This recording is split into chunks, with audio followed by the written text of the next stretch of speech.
Welcome to the first episode of the third series of the Women in CX podcast, a series dedicated to real talk conversations between women in customer experience. Listen in as we share our career stories, relive the moments that shaped us, and voice our opinions as loudly as we like about all manner of CX subjects. I'll be your host, Clare Muscutt, and in today's episode, I'll be talking to the CEO of one of the world's biggest insight companies. Let me introduce you to today's inspiring guest.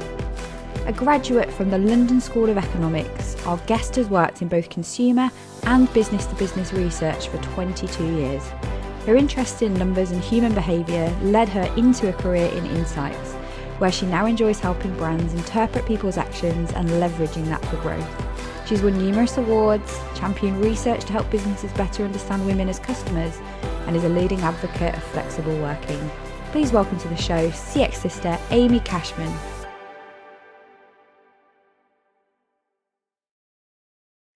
Hi Amy.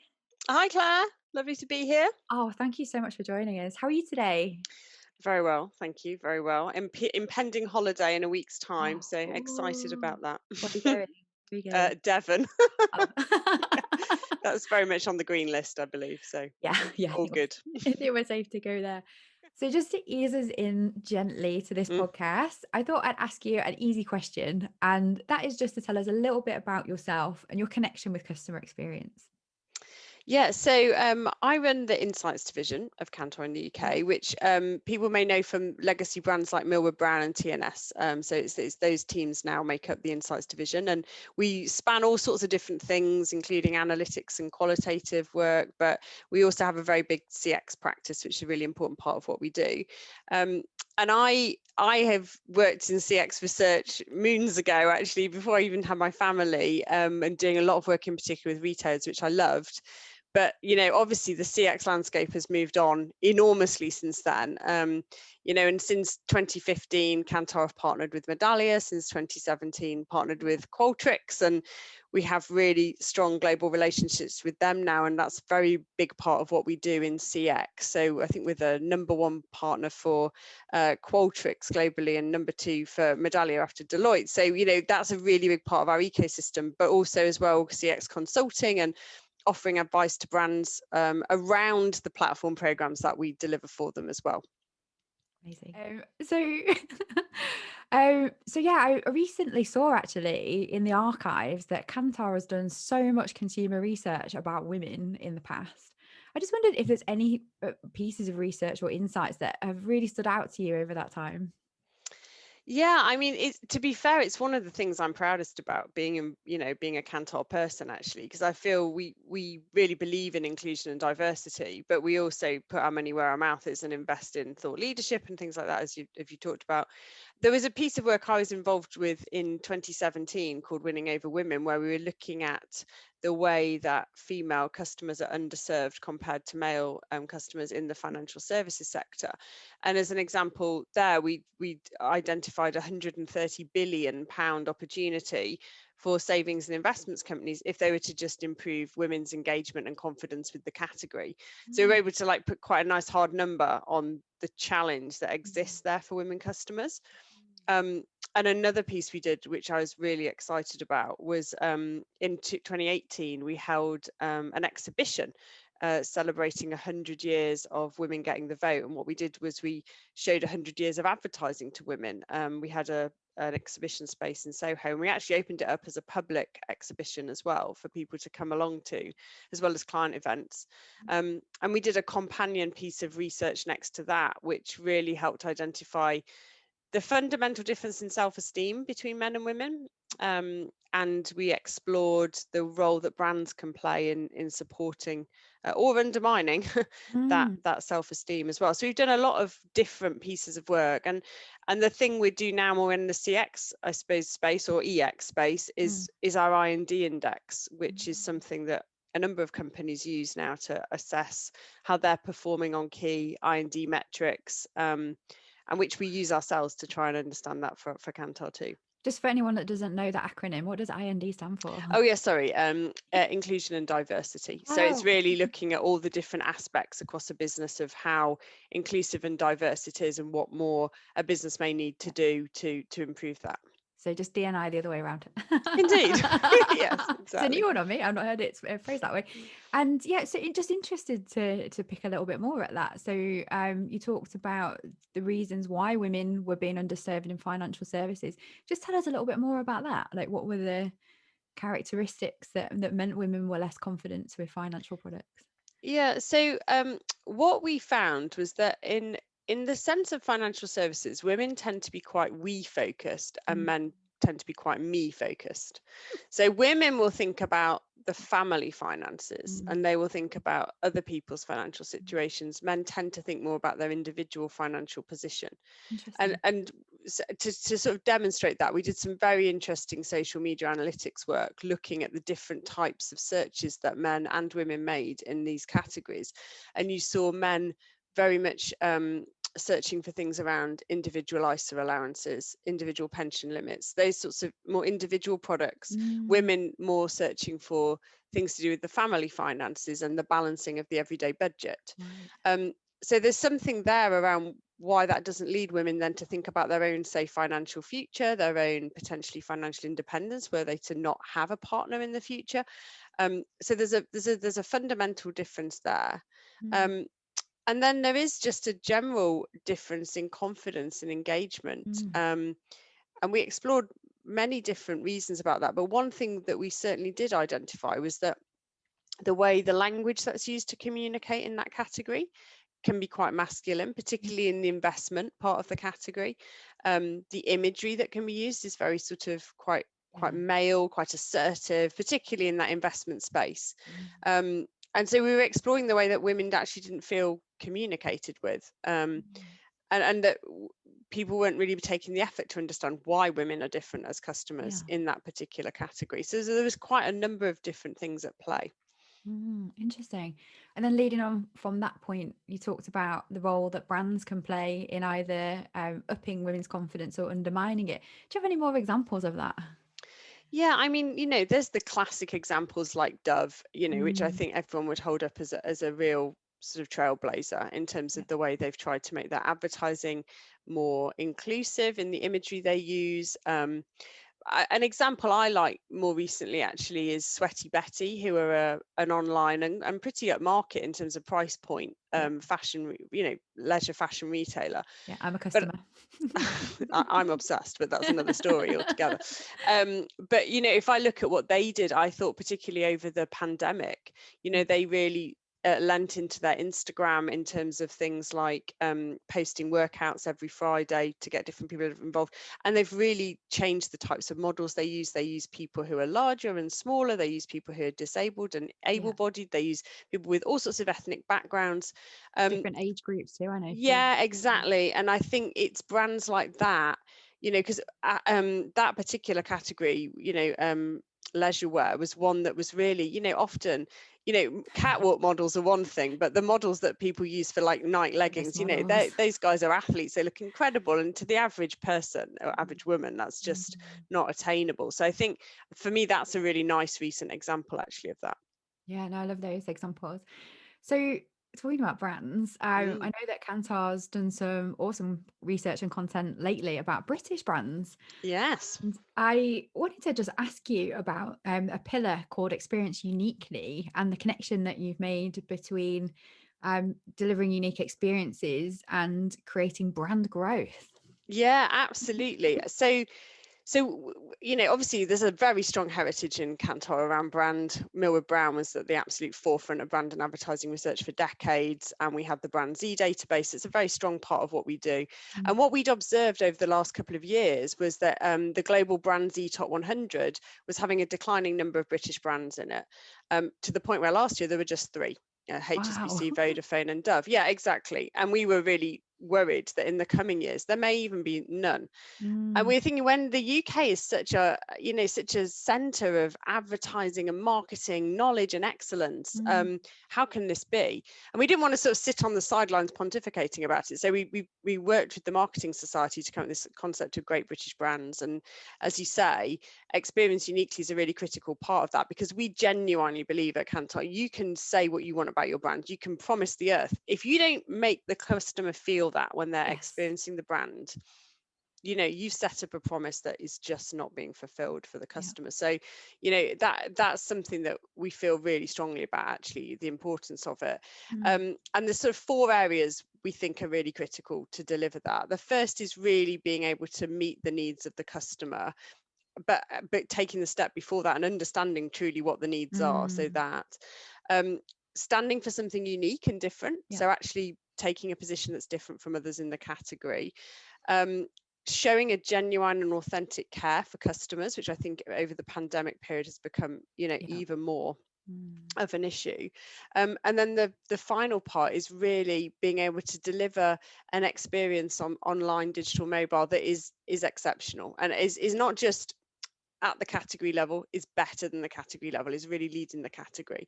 Um, and what we did with those 4 areas is we created what we called our Experience Uniquely Index, Mm. for a variety of different brands. And I have to be honest with you, Claire, it's not good to say, but actually being a high performer across all of those things is a rare thing in the UK, Mm. sadly. And there's definitely work lots of brands could be doing to improve on one or more of those aspects. But when we used that index and correlated it against brand power, we saw there was a really strong correlation. So we know that by focusing into those things and delivering that better experience, Mm. you're serving to drive your brand's power overall. Mm. Mm. So thinking about that list that we only had 3 on, what kind of brands were on there at the top? I think if I'm talking off the top of my head now, I Just That's Eat were on there as an example. As obviously, again, that have really met needs through the pandemic, mm. and really, again, very slick in terms of the online and Yeah. the digital. Yeah. So yeah, there was actually quite a range of different brands, not just the obvious categories. Yeah, I was looking at something the other day. It was from Accenture, and it was an index of brands that people trust and love. Hmm. And all the big ones were like Amazon and Google, all these big digital companies that have very little physical footprint these days. And yeah, I was just interested to see if it laddered up similarly, because I think it's one of the things you mentioned there was delivering on your brand promise and setting an expectation from what you say you'll do. And brands like Amazon have really changed the game, haven't they, in sticking to a lane and absolutely slaying in it, but Oh, changing the expectation for what other brands are going to be able to do in terms of convenience and things like delivery. yeah, I mean, I think that's the critical point, isn't it, with Mm. delivery? I remember when I became a new parent, there was, particularly the points when you're sleep deprived and you try and prepare to try anything that might get you like 2 more hours sleep. I was looking up all sorts of things on the line, and I remember trying to use smaller retailers. Like I was conscious of trying to do that, but then every time I went to Amazon and it could get me it the next Next day, and it's day, just, you yeah. just think, oh gosh, Mm. so yeah, the expectation they have reset for all manner of things is quite astonishing, really. And yeah, I was just reflecting on that point around proof points of the brand promise. I know when I worked at Sainsbury's, we did a piece of work kind of going that step further from the insights. And the brand identity had been built around this saying of live well for less, but no one really knew what it meant. So when Mm, the archives and the agency that we work with, it actually meant Sainsbury's used their ingenuity to help customers live a little better mm, for less. And we were able to use that architecture of the brand statement to say, well, what would that mean as a proof point? If it was really true beyond price and promotions and a strap line, what would it really mean? And we were able to come up with all sorts of experience propositions off the back of that. So yeah, fascinating to see that reflected in that research, that the 3 British brands that got to yeah. be on the list were actively demonstrating not just what they say about themselves, but the fact that it's true. So yeah, I'm completely with you on that one. So we're going to move into the next little section now, and this Hmm. is more about you and your career. So as the CEO of Kantar UK Insight, that's amazing. And to have reached that seniority at your age is so cool. And I'm sure a lot of women listening will be in great admiration of your career. So I was really interested. What's your secret? How did you get where you are? um, well, thanks for the kind words, by the way, as well, first to say. Um, so I think that, particularly in my industry, I think one of the things, so in the insights industry, one of the things that's always fascinated me is businesses, like how businesses work. How do they make money? How do they be successful? How do they grow? What kind of cultures do they have? and actually, when I look back over my career, I did spend a period of time on secondment at GlaxoSmithKline, sort of on the client side, but the rest of the time's been agency side, and I've loved that because you get to work with all sorts of different businesses, all sorts of different categories. And I think in the early part of my career, that like helped differentiate me, because sometimes in research people get quite sucked into the actual methodology, the data, whereas I was always more interested in what did it mean for the business that I Yeah. was working for. And then I think as I've got more senior in the organization, then that's helped me understand how I can make my own part of the business more successful, and contribute to the overall success of Kantar. So I think like a fundamental interest in businesses and how they are successful, how they make money, what their strategies are, and how you can get involved in those as well. um, I do see that. I don't think people take enough notice of that sometimes. Actually, I'm trying to give people advice about how they want to progress. Mm. Really look for where the energy is in a business. Look Yes. for where's the focus, Mm. because that's a great place to be in terms of moving yourself forward as well. And then I think the other thing, if I'm honest, is I'm a pretty calm person. It takes quite a lot to sort of flummox me. So I think that's been helpful in my career, and I really do try and treat other people as I would want to be treated. I don't I Yeah. don't particularly have any yes or graces or anything like that. It's important to me that people are treated respectfully. Yeah. So things like that, I think, as well, help along the way. Yeah, I totally agree with you. I think I reached a point in my career where things turned for the better Hmm. when I broadened my horizon too. So became much more commercial, especially about the way I talked about customers, customer insights, and customer experience. Because you're totally right. If you're not going where the energy is flowing with your initiatives or with your insights, or you're not attaching it back to what the bigger driver is, for CX professionals out there, it can be a very frustrating time. And wholeheartedly agree, having that interest and I think getting as close as possible to different functions within the business that can help you to learn is fundamental to that too. So that was I super think insight.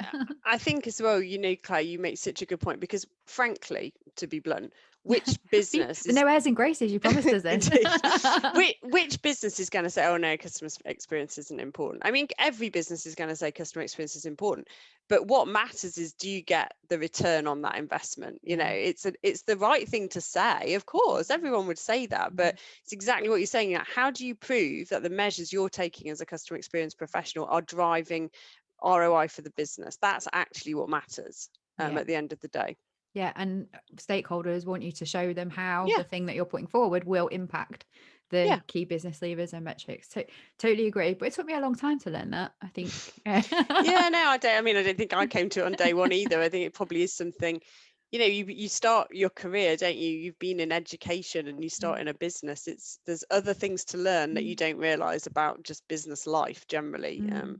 And those sorts of things are one of them. Yeah, yeah. And I think for CX people, especially, and a lot of when the women I talk to, because we find this love that we've got for this thing that we discover is called customer experience, it's quite easy to become quite narrow in Mm, our expertise. And we want to continue to grow our careers in a kind of direct upwards trajectory, but staying of in customer course. experience, but actually without taking some time, as you said, to move into the client side, as your example in FMCG, or into different departments or areas. It's difficult to develop the breadth of skills you need in leadership, actually, to be able to accelerate your career forward. Yeah, no, I totally agree. So I've got a little bit of an interesting question here, Mm. because again, I'm like fascinated by the career journey that you've had, and to get where you are, as I said, at the age that you are, is amazing. So were there any particular moments in your career that have shaped you as a leader? Yeah, I mean, there's a couple that stand out, I think, for me. I think there was a time in my 20s when I was quite an ambitious person in my 20s. Like, I definitely wanted to be more senior and work hard, and I think it was getting a little bit out of balance at one point. And I remember I was probably in my mid to late 20s.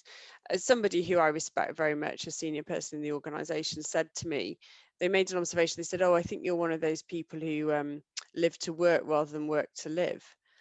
And I just remember being absolutely shocked Mm. and just thinking, oh my God, is that the impression I give people? And I just and I really reflected on that a lot. And I can literally still remember, to this day, many Definitely. years later, that him saying that to me. But it was quite a good turning point for me to just take a step back and think, well, hang on a minute, but I have, like, these family and friends that I love and things outside of work. What impression am I giving? And I think since then that was a helpful point for someone to say that to me and just Mm. be like, you know what, Amy, just chill a little bit. So that was important, I think. And I think the second thing that I would talk about is probably when I came back to work. So I've got twins and then I've got another child. So I've had 2 maternity leave periods out of work, but 3 children. And when I came back after my third child, we felt, our family was complete. And so I was kind of back at work till retirement type thing. So you start thinking about things you wouldn't have thought about otherwise. And I was really interested in still progressing my career. But when I looked up in the organization, the person sort of directly above me, the way they were doing the job, I just really couldn't get my head around it. They worked a lot of weekends, they were working every holiday, they were emailing all the time, they were doing all these things that are just not how I feel comfortable working. Mm. And the way they behaved was quite aggressive and Mm. things that just don't sit well with me. And I remember talking to a man who was a mentor of mine at the time about it. And I said, so I probably, I don't think that's for me. I need to think what I could maybe do, Yeah. move sideways or something. And he said to me, you're just judging the job on the person who's Who's doing it, doing it? Amy. You're not judging the job itself. And I really thought about that. And I thought, oh, God, that's right, I am. He's like, how would you do that job? Like, describe to me how you would do that job. So I described it to him and he was like, well, that's how you would do it. And that has been probably actually the piece of advice I've passed on the most to other people. And funnily enough, we talked about it on International Women's Day in Kantar. Mm. And one of my female colleagues came to me afterwards and she said, I don't know if you remember, but you said that to me 18 months ago. And I got this new senior job. And one of the reasons is because you said that to me. And I thought, wow, that's amazing. And I just think it's a brilliant piece of advice for anyone, actually. Because until we do improve the diversity of what we Mm. see at the top of any organization, there's always going to be a case that people have to take that view that this is how I would do the role. It's not how the person who's in it at the moment would do the role. Mm. That's so powerful and great to hear it played back to you for I somebody know, who yeah. made that step and followed your advice. Yeah, it really made my day.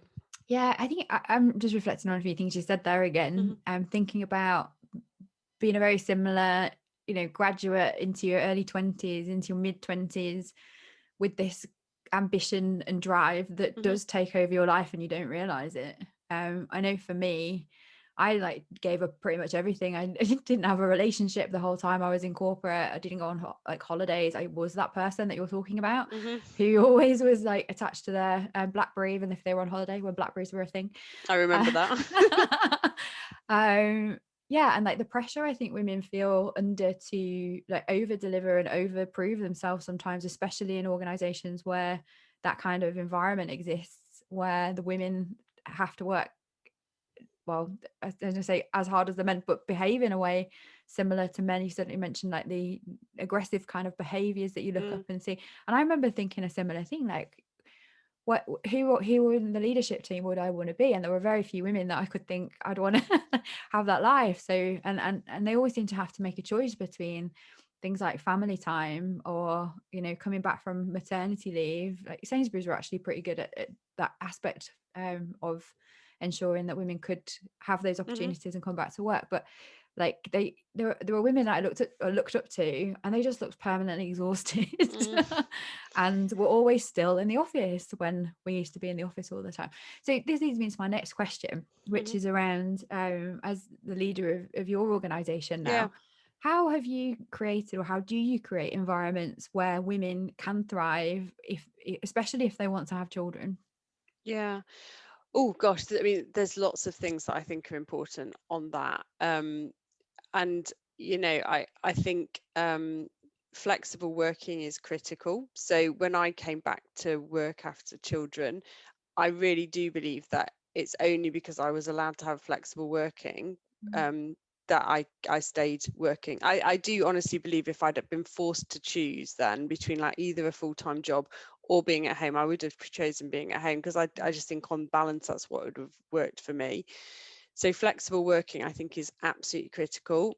Um, I think as well an environment that shows you that they're serious about being about having more senior female leaders, and that's something again where I feel Kantar, and under its previous owner WPP, there was plenty of evidence for me as a woman that they wanted me to be more senior and be more, be progressing. So for example, Kantar run a program called Empowering Growth for Women, which was to help mentor and develop the next level of leadership in women.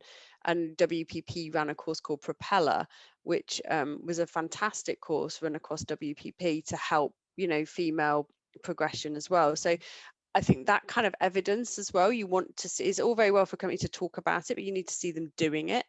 And then I think, and actually it really loops back to some of the things we were just talking about, Claire, but you know, I think it's really important to be clear what your red lines are in an organization. I'm very clear. There's things I won't miss. I've never missed one of my children's assemblies. I've never missed sports day. I've never missed a parents' evening.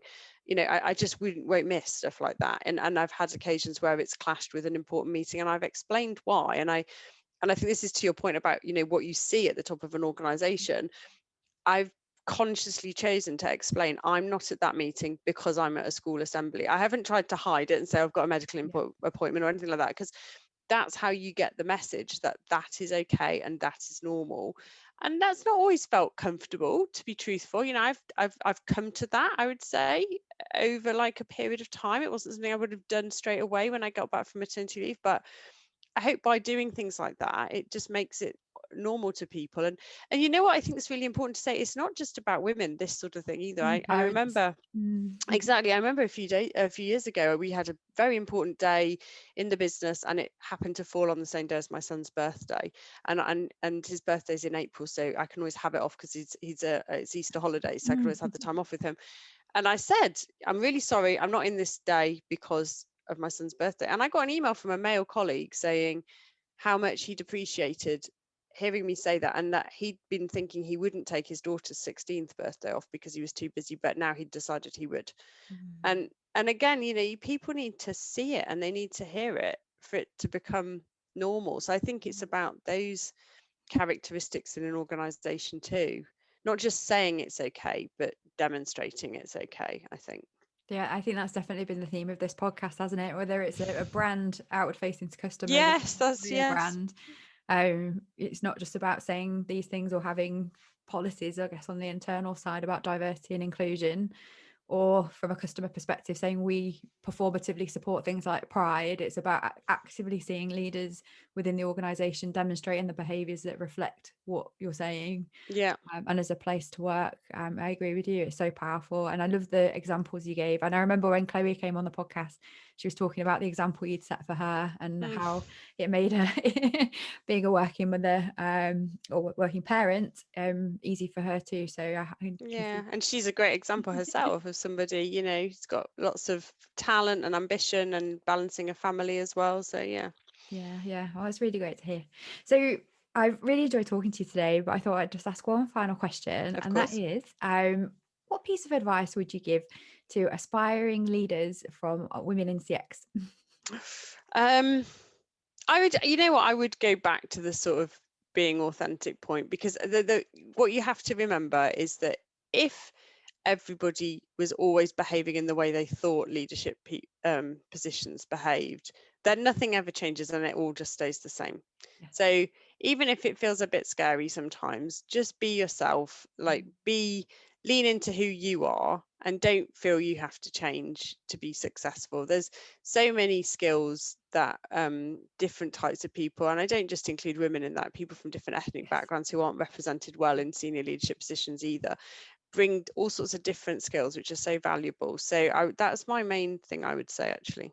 Yeah, well, this has been a brilliant conversation. I've loved how the theme kind of spanned both the customer experience and the employee experience. Yeah. Loved hearing your fabulous career stories, and to hear that not only did you build your career, but you did it in a way that you were able to have the life that you wanted to lead is fabulously inspirational for all of us.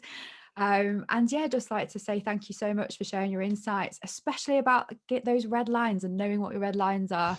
I know for me personally at the moment, my boundaries around work are slipping left, right and centre. So it's been great for me to be part of this conversation too, and some really amazing reminders. So thank you so much, Amy. You're very welcome. And thank you to Kantar for supporting women in CX too. Oh no, we're delighted to do that. Thank you. Take care. Bye now. Bye. Bye-bye. Thanks for listening to the Women in CX podcast with me, Clare Muscutt.